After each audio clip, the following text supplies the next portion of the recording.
Today in Austin, Texas, an unexpected twist clears a truck driver wrongly accused in a tragic crash.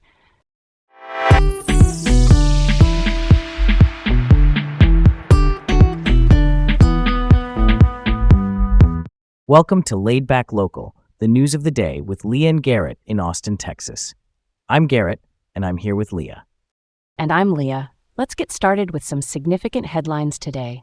First up, there's a major update in a story that's been on a lot of people's minds. Toxicology results clear truck driver of intoxication in fatal Austin crash. Solomon Weldekeel Araya, who was initially charged with intoxication manslaughter after a horrific accident on March 13th, turned out to be sober. At the time, initial field tests, which are quick evaluations done on the roadside, suggested he was under the influence. But when the detailed toxicology results came in April, they showed nothing in his system.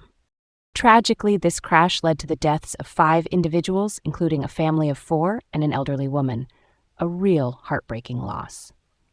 This whole situation really raises questions about the reliability of those field sobriety tests that supposedly detect intoxication. Yeah, it definitely does. I'm kind of speechless about the Austin Police Department's handling of this. I mean, how did they get it so wrong? I think there's a huge need for accountability here. It affects how much we can trust their investigations. If they can get this so wrong, what else might slip through the cracks, right? Relying solely on those initial tests without further verification seems like a risky move. It's a real eye-opener about the system. Okay, let's move on. The next story brings us to the campus of UT, the University of Texas. Right, next up, the unidentified person found dead at UT's Perry Castaneda Library. This happened on April 5th. A person who wasn't a part of the UT community passed away there in the afternoon. Emergency services responded to a medical emergency at 5:16 p.m., but unfortunately, the individual didn't make it. The cause of death hasn't been disclosed yet, and it's kind of surprising, but the library stayed open despite the incident happening. Investigations are ongoing, but officials have stated there's no threat to public safety. Still, it leaves us with some questions, doesn't it? Yeah, definitely. The fact that they didn't close the library even for something this serious is concerning.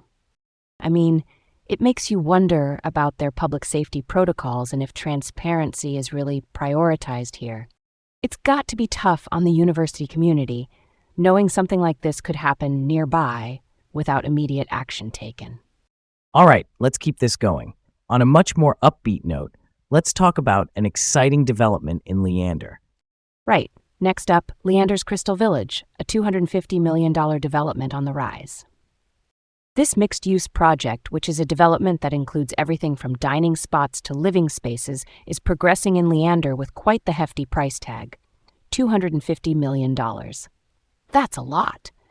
It's being developed by Koniag Inc. from Alaska, and it'll have everything from restaurants like Culver's, which just opened in February, to a luxury apartment complex that's set to finish soon.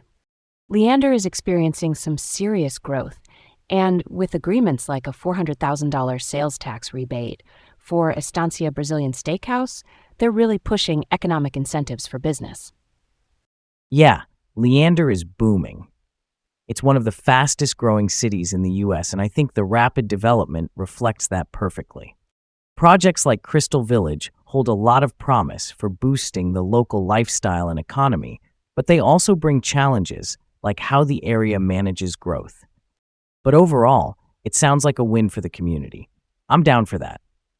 That's going to wrap up today's headlines, everyone. Thanks for tuning in to Laid Back Local, the news of the day with Leah and Garrett. We hope you'll join us again tomorrow. Yeah, thanks for hanging out with us, folks. Until next time, stay curious, and we'll see you soon.